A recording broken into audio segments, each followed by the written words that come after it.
আমার ক্যামেরাম্যানের কি হইলো? এই কি হইলো তোর? এই ভাই কেউ আহেন, কেউ আমার ক্যামেরাম্যানটার ধরেন। ও শাহবাগী গায়ের গন্ধে অসুস্থ হয়ে গেছে, তাড়াতাড়ি ওরা হাসপাতালে নিয়ে যাইতে হইব। মনে হয় না ওরা আমরা বাঁচাইতে পারবো। ব্রেকিং নিউজ, শাহবাগীদের গায়ের গন্ধ সহ্য করতে না পেরে মারা গেল একজন ক্যামেরাম্যান, যার কারণে বাংলাদেশের সমগ্র শাহবাগীদের বিরুদ্ধে হয়ে গেল এক ভয়ঙ্কর মামলা।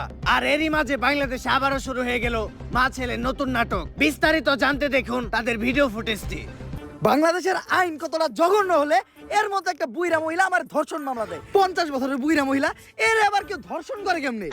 এটা তুই করে যায় প্রমাণ করিস। আরে এগুলা করতো তো কিনা রে, তোরা তো বড় লোক, আমরা তো গরিব। বিএমডব্লিউ এ ঘুরি, ঢাকায় 4-5টা চুল কাটার সেলুন আছে, আমরা তো গরিব। কোর্ট আইন এগুলা তো আমাগো লেগে না, এগুলা তো তখন কিনা। একটা ছেলে কতটা অসহায় হইতে পারে আমি বুঝাইতে পারবো না। একটা ছেলে কতটা অসহায় হইতে পারে, একটা দুইটা না